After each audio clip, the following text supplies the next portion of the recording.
Everyone, welcome to Alex Walks and Talks Debt. Today we're going to talk about two popular strategies for paying off debt: the debt snowball method and the debt avalanche.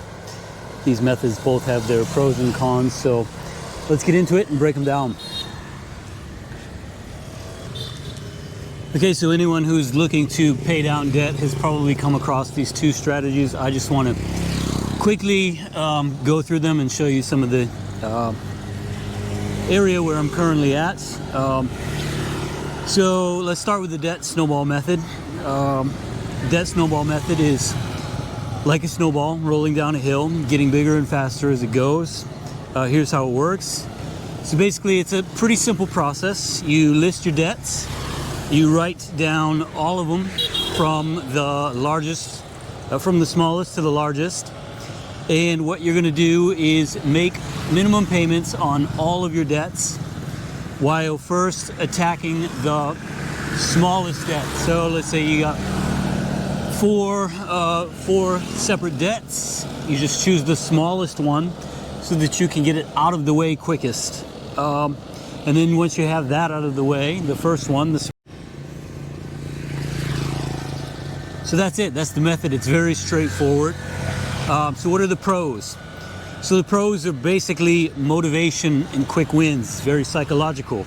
So you get motivation by seeing your debts disappear quickly, and that ends up being very motivational for a lot of people. You get the quick win sort of motivation. You pay off that small debt, whatever it may be, and that gives you a sense of accomplishment. You can say, you know, I got that out of the way.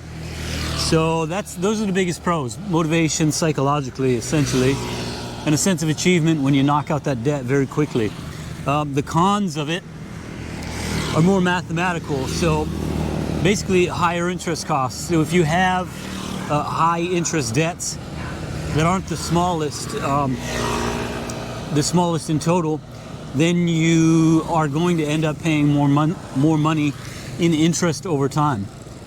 So that's really how it goes. Very simply, psychologically, it makes a lot of sense. It can help people get a sense of accomplishment. You feel like they made a quick achievement, get that quick win, and that starts to build some momentum.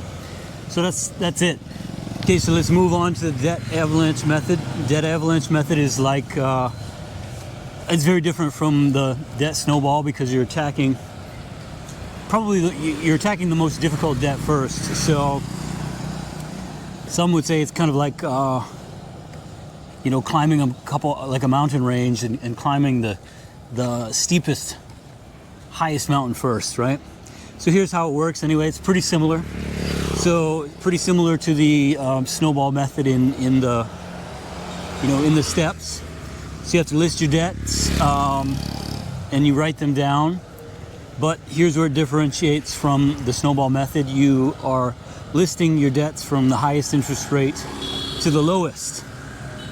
So you're going to pay all the minimums on your debts except for one, and that is the one that you've identified with the highest interest rate. So the highest interest debt is your focus. All of your extra money is going to go toward that debt and paying that first.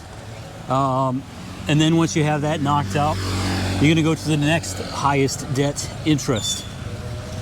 So again, it's very similar stepwise, right? You're going to make a list for both. You're going to identify which one to do, and then you're just going to knock that out. You're going to rinse and repeat. So what are the pros of the debt avalanche method? Well, the most obvious one is the mathematical truth that you're going to pay lower interest costs. You're going to pay off the highest interest debts first, and that saves you money in the long run. Also, the debt avalanche method is honestly the more logical of the two. Again, it's mathematically based, right? You're going to be paying less money overall. And so, that's really why a lot of people would choose it. But there are cons with the avalanche method. It's less motivating, right?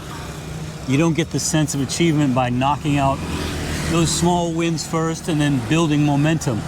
Instead, you're kind of like trying to you know, you're trying to slay the giant first, and then you go after like the foot soldiers, if you like that kind of analogy. So once you know, so that's very difficult, or can be difficult, and it can take away your motivation. So that brings us to the final question, which is, which method is right for you?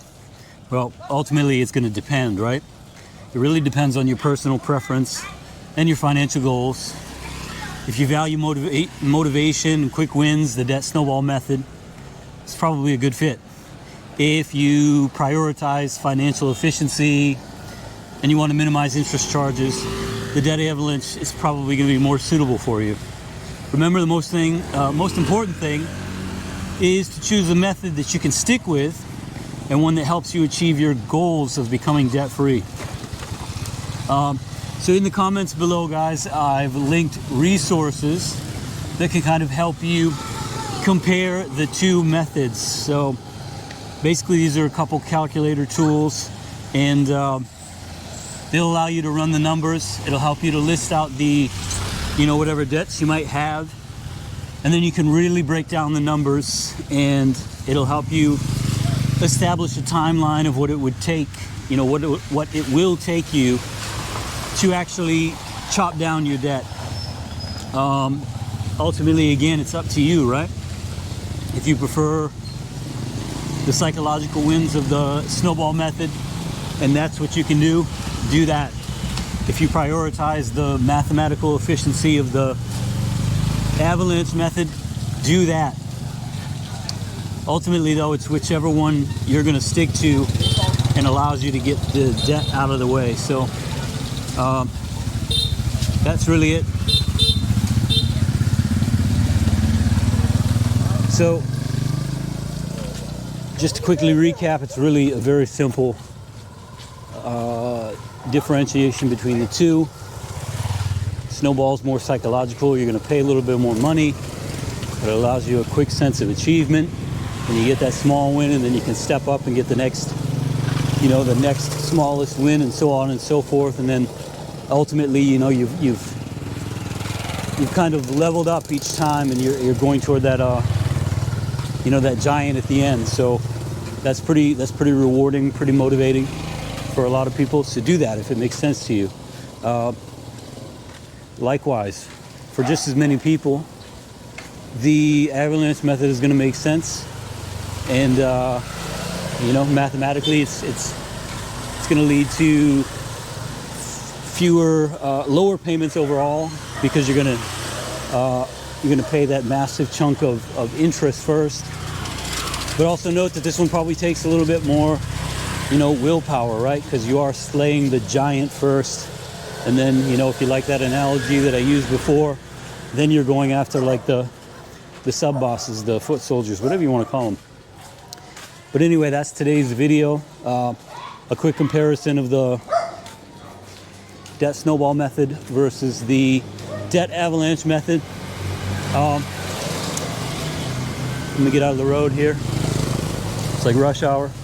Anyway, I've linked those, a couple calculators, in the comments below. Run the numbers, that's what you have to do. And you know, that it'll also, again, allow you to look at a timeline, right? Look at a timeline of what your, geez, that's kind of a big dog. But it'll allow you to look at more dogs. Hey, buddy. It'll allow you to understand the timeline that you will require in either case, and it'll also give you a very solid, very accurate idea of what the actual monetary difference is between the two methods. So, you know, use those, they're below, plug in your numbers, and get a better idea of where you're at. Anyway, if that's useful to you guys, like, comment, subscribe, turn your notifications on, and until the next time, I'm Alex, and this is Alex Walks and Talks Debt.